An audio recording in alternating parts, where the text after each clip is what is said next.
everybody, thanks for coming and watching another Making Saturdays Awesome video. My name is Sherry. This is Warren. Anyways, today we are making bow and arrows. So, the supplies that we're going to be using. First, the plastic ruler that is in your box. Secondly, we're going to be using a single rubber band, one of the large ones. And we are also going to be using a pencil, which we are going to safetify by putting one of these erasers on the tip. A little bit of tape is also going to be helpful to us as we design this. Now, before we go on any further, I would like to add that under no circumstance should be aimed at a person, a pet, anybody. That is not what these are for. Safety first. Definitely.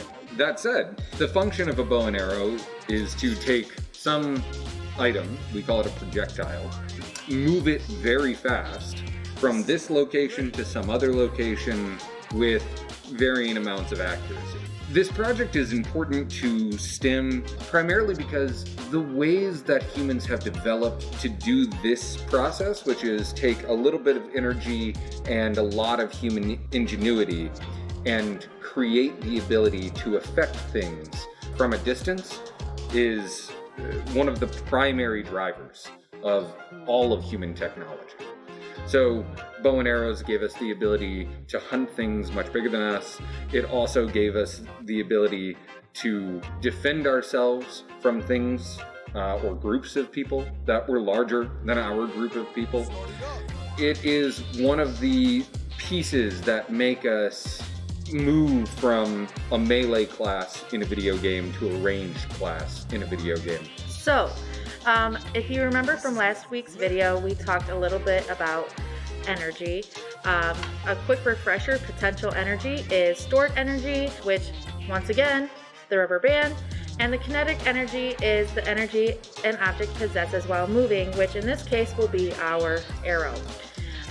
Also, potential energy, kinetic. Yes. So, there are forces that act on our bow and arrow that aren't necessarily us manually pushing it and pulling it.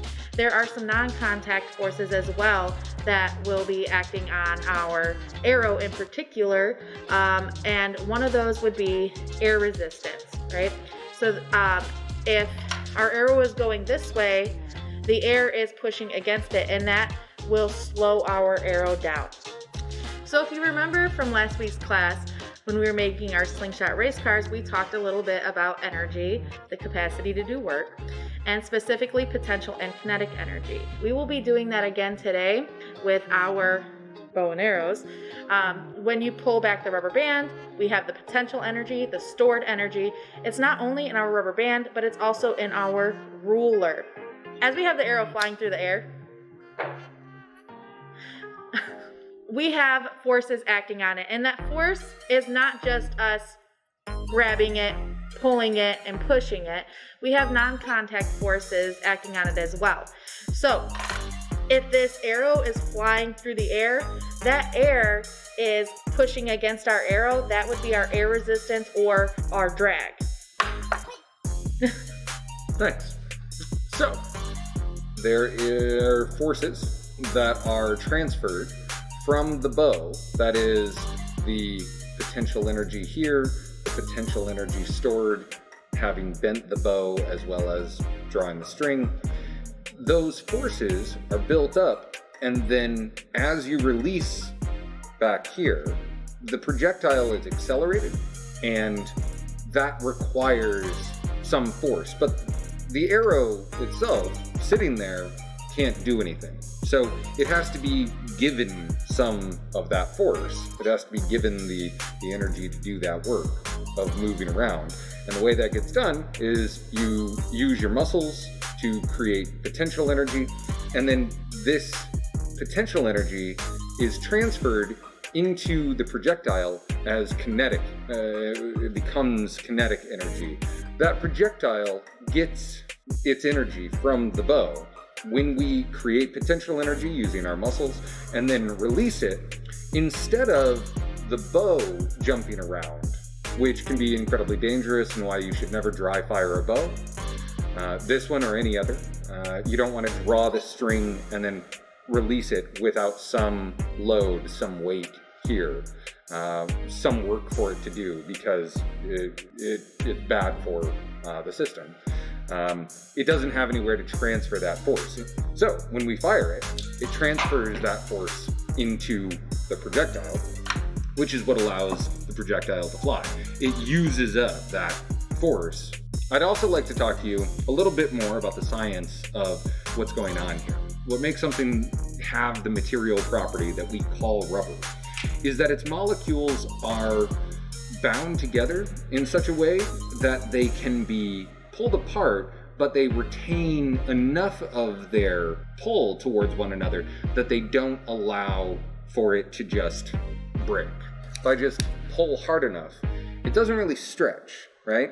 It just comes apart. And the reason is because the way the molecules of the tape are bound together is a different thing than the way that the molecules of our rubber band are bound together.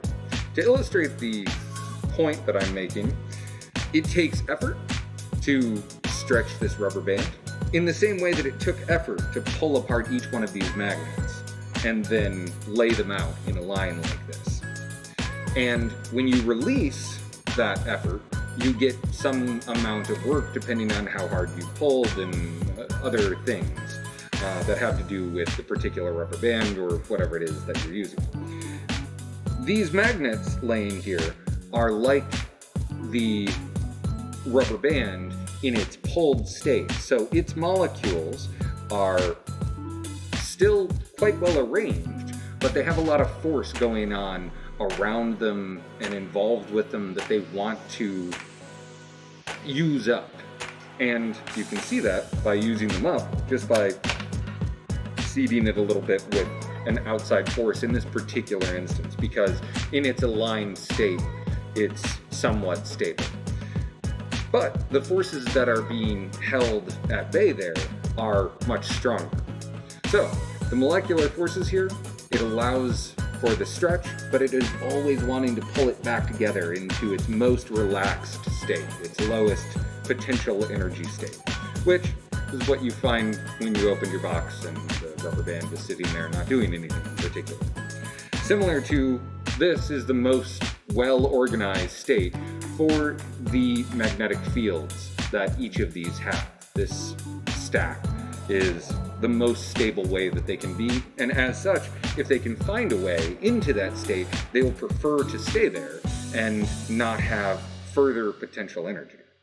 Nature is always seeking the lowest state of energy, also called its ground state. The same can be said, of course, for your ruler. It prefers to be in its most stable state, that is straight, but it can be bent out of shape with some effort, and then we can get that effort back to do work that we actually want to do. You're going to take your ruler as well as your rubber band. It's easiest to start here at the top round hole. You just make, this is called a bite. You bend it over and then you poke it through. You pull that up, that little bite, that little loop, and take the bigger loop and feed it through.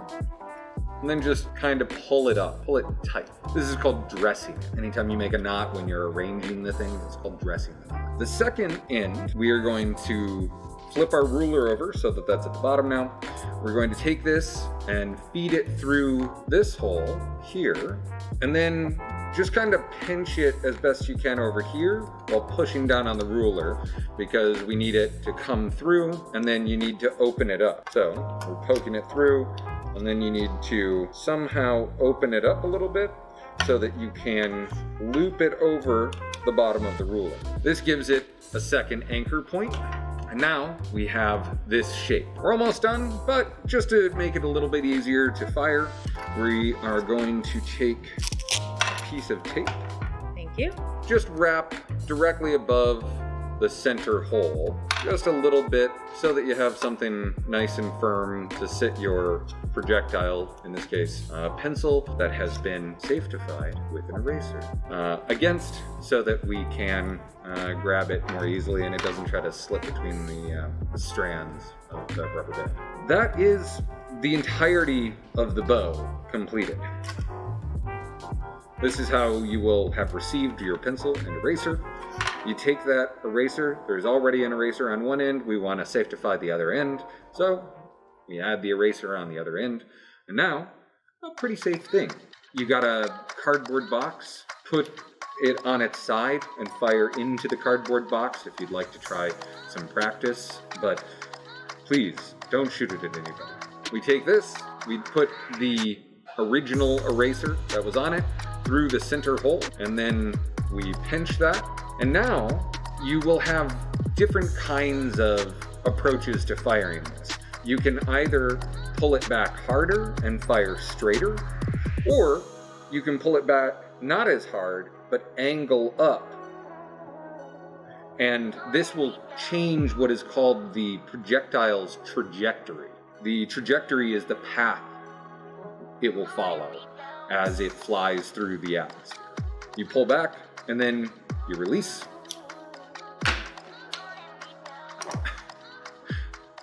And you have yourself a bow and arrow. I hope that you have questions about how it works, why it works, how to make it better, how to increase the efficiency of the system. Please let us know. Send us questions, call up here, send us an email to info@factory2.org, message us on Facebook. We are fascinated in these things, which is why we're doing it. So yeah, please get in contact with us, and we look forward to more next week.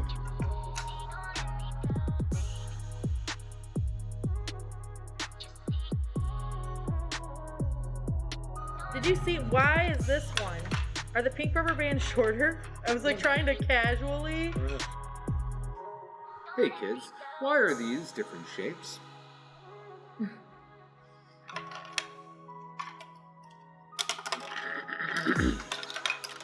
We have an arrow flying through the air, right? Let's say it goes. It was real good, buddy. That was the perfect amount of talking, please.